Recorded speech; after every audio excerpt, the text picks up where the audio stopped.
So today we have the MIDO Academy. They're having like a career day, whatnot. I'm doing a fireside on careers in cybersecurity, so we'll see how that goes. But I need to get ready now.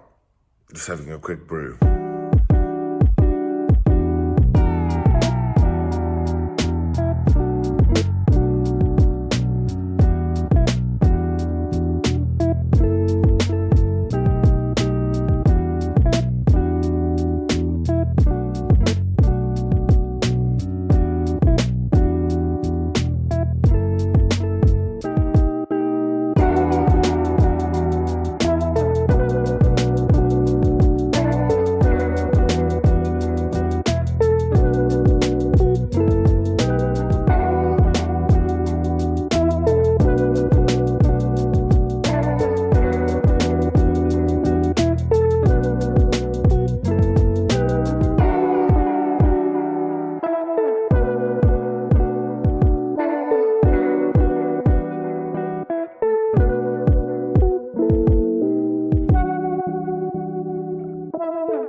So we're at a quick stop and go. So what's today about? Today we're going to be talking about one of the best ways to improve your odds of getting into the cybersecurity industry. Whether that be a pen tester, a SOC analyst, a SIEM engineer, a GRC analyst, whatever it is. One of the best ways to get started is getting involved with the community.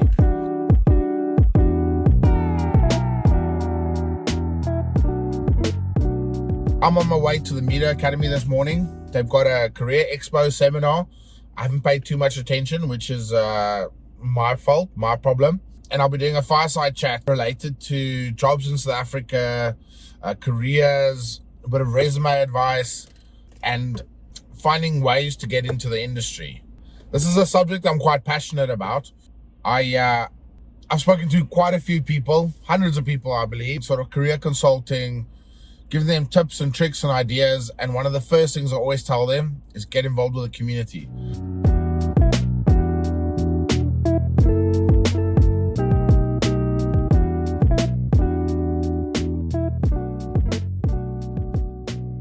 Whether that is the ISC2 chapter in your local area. For me, that's ISC2 Cape Town, run by Grant Hughes, Fasik, Astorica, and a few other amazing people, Roberto Arica as well. Whether it's involving with your local BSides, for me, that's BSides Cape Town. I'm also very lightly involved in BSides Johannesburg, which is coming up in July. Make sure you get a ticket before they sell out. Or pretty much anywhere in the world. There's a BSides in pretty much every city in the world. There's bigger conferences, there's smaller meetups here in South Africa. We've got DevSecCon, run by Callie and Barons. Looks like a super cool community to be involved in if you're interested in DevSecOps. There's Hex Coffee there in South Africa, for example, which is the only place it is. There's one inside Cape Town in the CBD. There's one in not the Overberg, but the Stellenbosch area. There's one in Johannesburg. Jared Rochette has started one in Durban. So there's a lot of really great, useful communities out there. In South Africa, we used to have the DEFCON groups, which is a addendum, or it's something that is connected with the DEFCON conference that happens in Vegas every year at Hacker Summer Camp, which is coming up in August. In South Africa, we had DEFCON group 2711, which was sort of Joburg, Pretoria. And then we also had Con 2721, which is Cape Town. So 27 is the dialing code, 21 is the dialing code for South Africa, 21 for Cape Town. There's also a HexCon in Pretoria. Now, at these conferences, you get to network quite a bit, which is super useful. But you also get to meet your peers, learn from others. You know, often there's a talk of some sort. So that creates a learning opportunity. This industry, you're always learning. So yeah, I'm on my way to Stellenbosch, to the MIDO Academy.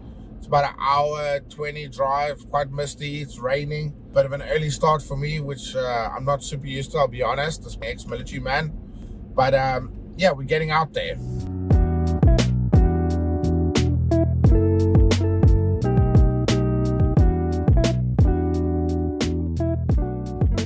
also want to say a big thank you to everyone that supported me. I think my first video has gone down quite well. There's a lot that could be better. I didn't follow the old, YouTube recipe, and I do consume quite a lot of YouTube content. But I think I achieved the one goal I had for it, was just to get something out, get something long form out. Lacked structure, the editing was minimal.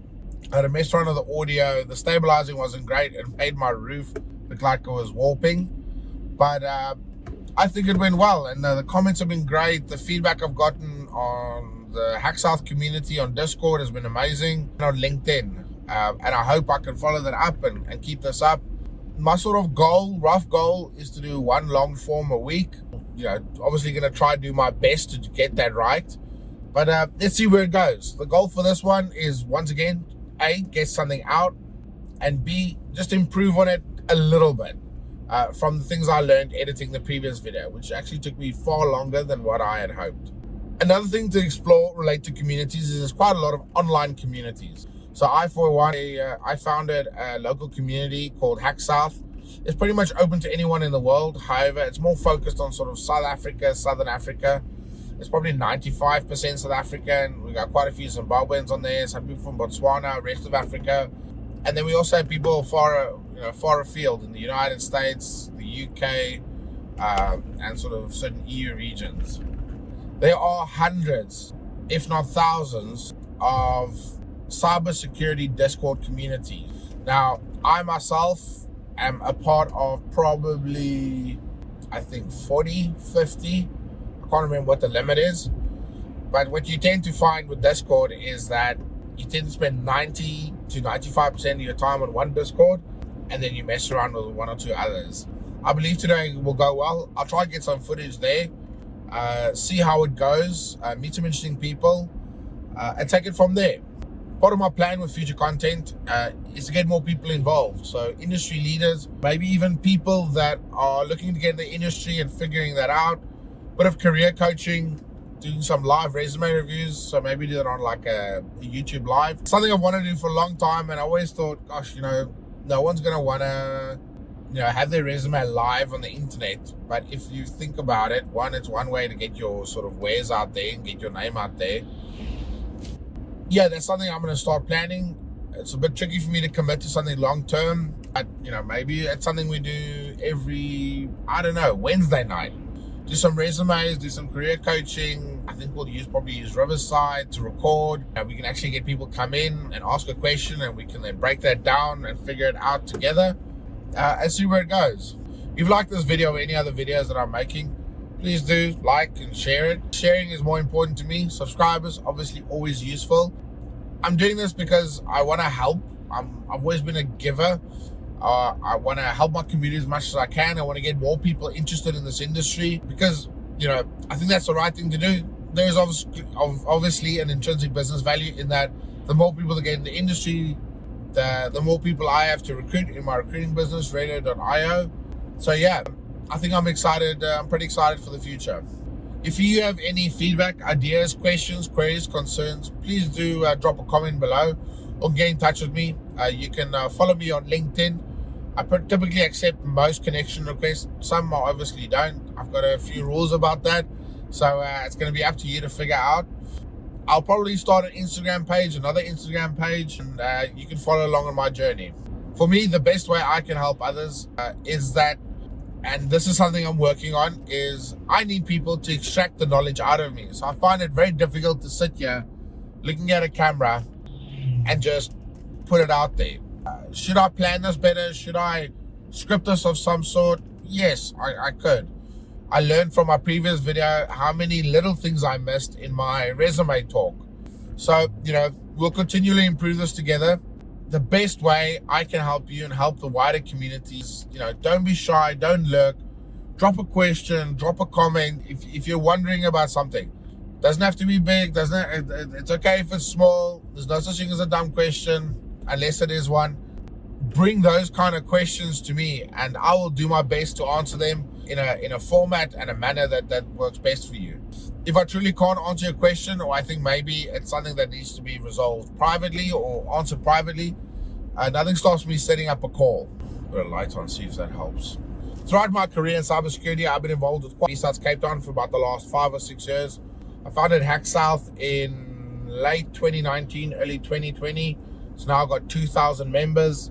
Involved with BSides Orlando as a volunteer remotely. Obviously, when COVID came, I got ahead of that pretty quickly, and I realized here's my opportunity to get involved with more communities and more conferences because everyone's going to go remote.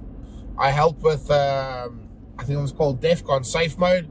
So I was part of the Career Hacking Village where I helped review resumes. I didn't do that many. I did a conference called Circle City Con with DNS Princess, Lynn Tile. Yeah, what a funny guy. And I did, I think, 45 resume reviews there. I've tried to sort of help where I can. I helped start sort of BSides Joburg from a more framework perspective. And I'm always finding unique ways to give back. I was involved with the Many Hats Club, a community that was quite big and inspired me to start Hack South. If any of the OGs don't remember that, those were the days.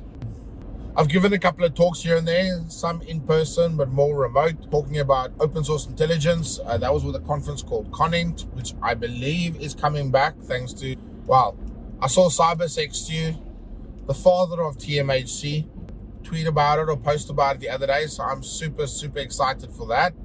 I've also given online talks. I went to a university in India to cybersecurity or ComSci graduates. I had just done a talk at another conference and a guy contacted me. He's like, hey, can you come give a similar talk at our graduation that's online? And I said, sure. And the thing is, do you think you could talk for 3 hours? Yeah, I milked at 3 hours, took lots of long pauses. But what ended up happening is I finished my spiel in about an hour, hour 10, hour 20. And then the rest of the time I spent answering questions, which I really, really, really enjoyed. I'm also involved to some extent with the MIDO Academy. The MIDO Academy is a initiative launched here in South Africa. It partnered with the Foreign Commonwealth Office of the UK, which is obviously dear to my heart because I served in the British military. And it takes, I think it takes youths, maybe at-risk youths, and basically puts them through a 1-year boot camp in cybersecurity. And towards the end of the year, we host them at BSides Cape Town. We organize their transport, and we have about 24, 25 students come through. We put some of them through the workshops, which we all comp. We also have a donor, a guy called Jake Leifer, works for Google in the US. That I think he wanted to try and get Google to sponsor BSides Cape Town, which didn't work out, which is fair and it's all good. So him and his wife donate $1,000 to us every year. We might see if he does it again this year. He's done it for the last 2 years. That helps us cover transport, cover the tickets for the students. And, you know, from what I've heard, the feedback I've received is a lot of them have said it's their sort of favorite event of the year. Last year, we also, through the Rite of Passage program, besides Cape Town, we sent 3 MIDO students and 1 MIDO coordinator, whatever you want to call her, Lauren Davids, who invited me to this thing today. So we flew them all we flew 4 of them to Joburg, you know, paid for their flights, sorted out their accommodation. They actually stayed in the same hotel as I did. Gave them some Uber vouchers so they can get to and from the venue. And then obviously sort out their BSides Joburg tickets, which I think BSides Joburg comped. I have to go now because I need to navigate.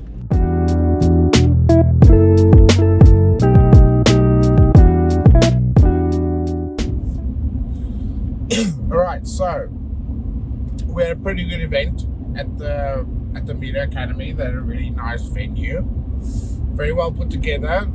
I did a fireside with someone called Lueni. I believe he's an old MIDO student. He works for CyberLogic now. Spoke about careers, communities, jobs, that sort of stuff. I think I maybe hogged the time a little, but I think there was all in all value gained from it. This rail line, shaky. So I also got to meet up with some friends of mine, Grant Hughes, Lauren Davids from MIDO, Astorica Adams, who we've recently become friends. We've known each other for a while. We've never spoken. Now we've spoken at 2 events so far.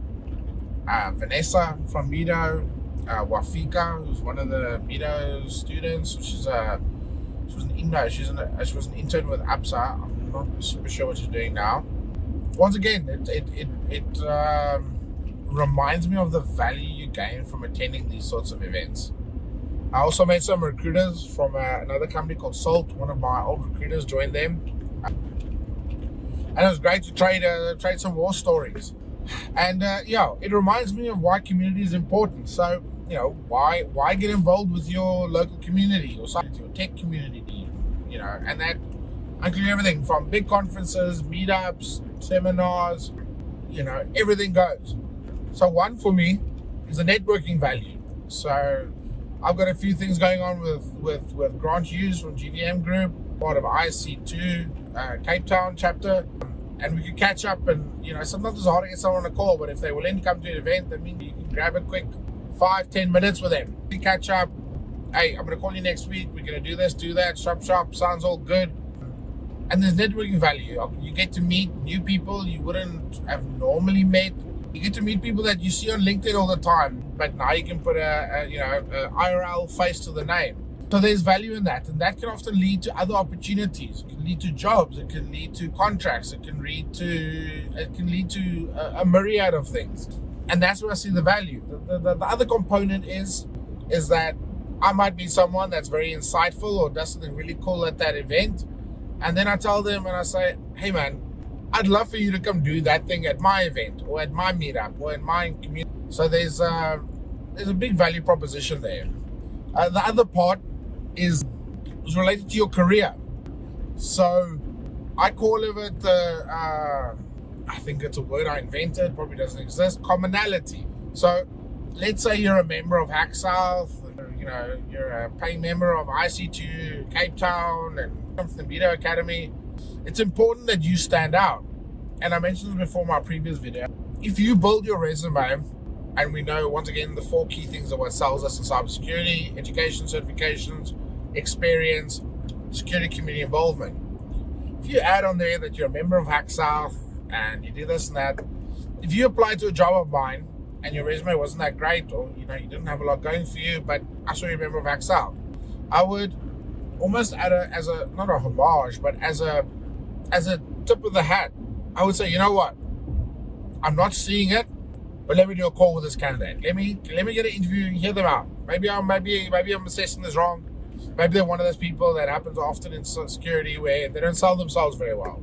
And including that community on there that I'm also involved in or I know of or whatever, it creates a bit of a one of us mentality. So maybe the resume doesn't quite fit the job, but because you're invested and interested in a thing that I'm also invested in and interested in, I think it's worth a conversation. And remember, as I said before, resumes get you interviews, interviews get you jobs. Sorry, the road is really bumpy. So there's that. The next part, which builds on the previous, is it's really good for your career. Now, let's take Grant Hughes, for example. He worked at Engine for many, many years. I'd worked with him before as a recruiter, and like many people, maybe he was exploring the market or whatever it was, right? The problem that Grant had, in my opinion, is Grant Hughes wasn't a brand. So yes, you got to be good at your job, work for good companies, whatever. But if you want to dip into the international scene, international jobs, if you've hit a threshold in your career in, let's say, earning capacity in South Africa, and you want to elevate that or improve that, often drastically, you need to get a job with a company overseas, ideally remotely here from South Africa, which happens quite a lot. Now, if I had 2 candidates with very similar backgrounds, very similar education, experience, certifications, what is my differentiating factor? And with a lot of security companies, tech companies, being involved in the community can be the differentiator. And why is that? There's a lot of reasons. One of the big ones, I think, is when your company supports you. So they got to support you in order to get this. If they don't pay for your plane ticket and your ticket to the event or whatever, you don't need to mention them. But if the company is paying your way to give a talk at BSides Cape Town, if they're paying your way to do that, what typically is going to happen is you're going to have slides that are branded to that company, or maybe the guy's going to have some stickers. So they're going to represent your brand at the highest available level. I can think of huge value of having someone work for me that's spoken at DEF CON, represented my company at DEF CON, whether that be Red Herd or HerdNet or whatever I take on in the future. It's of immense brand value, and building a brand for yourself, it sounds like a daunting task, but it's like a death of 1,000 cuts. But it's something that built up over time. Now, if I look around the community, I probably have 20, 25, 30 little things I could add on my resume if I wanted to. And it just starts with one thing. The first thing, kind of like me putting out my previous video. I just put it out there.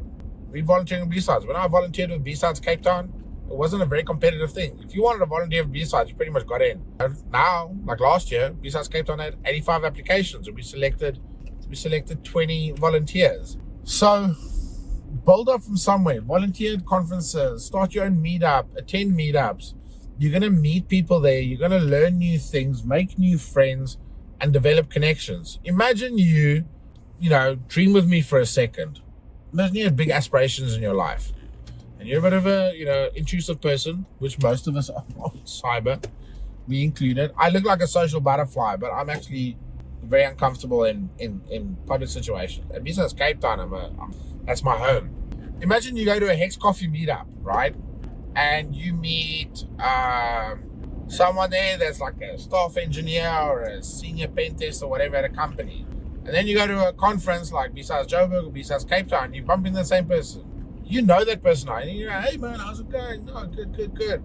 And that guy or that person remembers, oh man, we were looking to hire this job. We were looking for an analyst. And maybe they got their boss there. Maybe they have, maybe they don't. But basically, remembering you from that previous thing, connecting with you again at the conference, that can lead to an opportunity. That can lead to a career-changing job. Remember, key point on that, treat every opportunity that you have job-wise, when it comes to interviews, tech tests, applying for stuff, whatever. Treat every potential opportunity you apply for like it could be your dream job.